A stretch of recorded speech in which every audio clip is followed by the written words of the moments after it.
भाग 2। सत्यवती कौन थी और भीष्म प्रतिज्ञा क्यों ली? आगे बढ़ने से पहले आप लोग हमारे वीडियो को लाइक और सब्सक्राइब कर दें। राजा शांतनु गंगा के किनारे शिकार पर निकले थे। तभी उन्हें एक अद्भुत सुगंध महसूस हुई। उस सुगंध का पीछा करते करते वे एक ऐसी युवती तक पहुंचे जिसने आगे चलकर पूरे कुरु वंश की किस्मत बदल दी। वो युवती थी सत्यवती। सत्यवती एक मछुआरे की बेटी थी।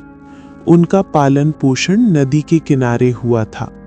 कहा जाता है कि पहले उनकी शरीर से मछली की गंध आती थी, लेकिन एक महान ऋषि के आशीर्वाद से उनके शरीर से सुगंध आने लगी, जो दूर दूर तक फैल जाती थी। जब राजा शांतनु ने सत्यवती को देखा तो उनकी सुंदरता और विनम्र स्वभाव से बहुत प्रभावित हुए। उन्होंने तुरंत सत्यवती से विवाह करने की इच्छा प्रकट की, लेकिन सत्यवती ने कहा कि इस निर्णय के लिए उनके पिता से बात करनी होगी। राजा शांतनु सत्यवती के पिता के पास पहुंचे और उनसे विवाह का प्रस्ताव रखा। मछुआरे के मुखिया ने राजा का बहुत सम्मान किया, लेकिन उन्होंने एक कठिन शर्त रख दी।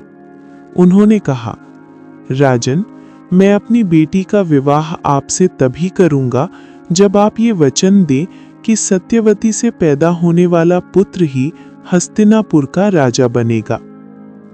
ये शर्त सुनकर राजा शांतनु बहुत दुखी हो गए, क्योंकि हस्तिनापुर का युवराज पहले से ही उनका पुत्र देवव्रत था। राजा शांतनु अपनी प्रतिज्ञा और धर्म के कारण इस शर्त को स्वीकार नहीं कर पाए और उदास होकर वापस लौट आए। जब देवव्रत ने अपने पिता को इतना दुखी देखा तो उन्होंने कारण जानने की कोशिश की।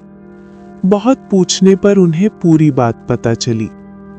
पिता के दुख को दूर करने के लिए देवव्रत स्वयं मछुआरे के मुखिया के पास गए और उन्होंने कहा कि वे हस्तिनापुर के सिंहासन का अधिकार छोड़ देते हैं ताकि सत्यवती का पुत्र राजा बन सके।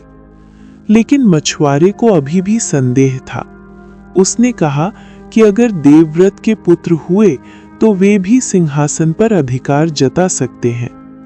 तब देवव्रत ने एक ऐसी प्रतिज्ञा ली जिसने पूरे इतिहास को बदल दिया। उन्होंने घोषणा की कि वे आजीवन ब्रह्मचर्य का पालन करेंगे और कभी विवाह नहीं करेंगे। देवव्रत की ये भयानक प्रतिज्ञा सुनकर आकाश तक गूंज उठी। देवताओं ने भी उनकी इस महान त्याग की प्रशंसा की।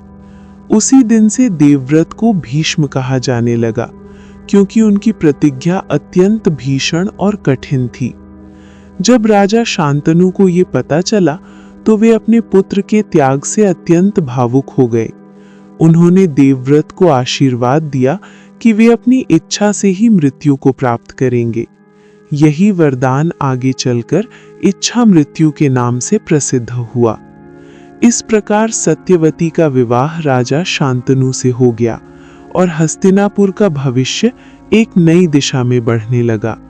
लेकिन आने वाले समय में कुरु वंश में ऐसी घटनाएं घटने वाली थी जो पूरे इतिहास को बदल देंगी। अगला भाग में हम जानेंगे सत्यवती के पुत्र कौन थे और कुरु वंश में कैसे शुरू हुआ नया संघर्ष।